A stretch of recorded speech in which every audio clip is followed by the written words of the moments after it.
बहुत सारे स्टूडेंट्स ऐसे हैं जो मैसेज करते हैं और बार बार पूछते भी हैं कि सर हमने टेस्ट सीरीज ज्वाइन कर रखी है लेकिन फिर भी हमारी तैयारी जो है अच्छी नहीं हो पा रही, हमारा स्कोर टेस्ट सीरीज में नहीं बढ़ पा रहा।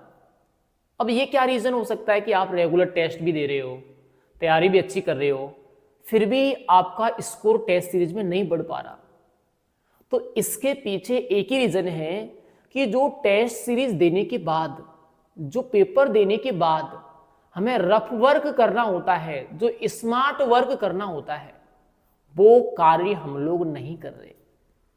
एक्चुअली मैं आपको बता दूं, मान लो एग्जाम में कोई प्रश्न पूछा कि धान की फसल की जल मांग क्या है, तो आपके दिमाग में उसी वक्त क्लिक होना चाहिए कि हमें परीक्षा में जलमांग वाला सवाल भी पूछा जा सकता है। तो जितनी भी फसलें हैं सभी फसलों की जलमांग चार्ट बनाओ और तुरंत उसको याद करो। ऐसे ही अगर मान लो आपको प्रश्न पूछा गया कि इस खरपतवार का वैज्ञानिक नाम क्या है, तो सभी खरपतवारों के वैज्ञानिक नाम की लिस्ट बनाओ और याद करो।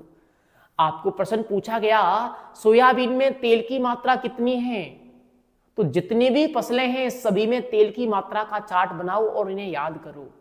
ये होता है एग्जाम देने के बाद का, पेपर देने के बाद का स्मार्ट वर्क जो सिलेक्शन लेने वाले स्टूडेंट्स करते हैं।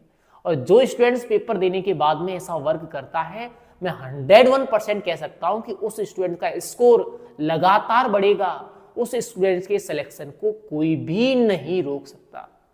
तो आपको भी अगर ये दिक्कत आ रही है कि आप किसी भी एग्जाम की तैयारी कर रहे हैं और आपका स्कोर बढ़ नहीं रहा है, जितने भी एग्जाम दे रहे हैं उसमें उतना ही स्कोर आ रहा है, तो एक ही काम करो, आप एक फेयर वर्क, स्मार्ट वर्क करो।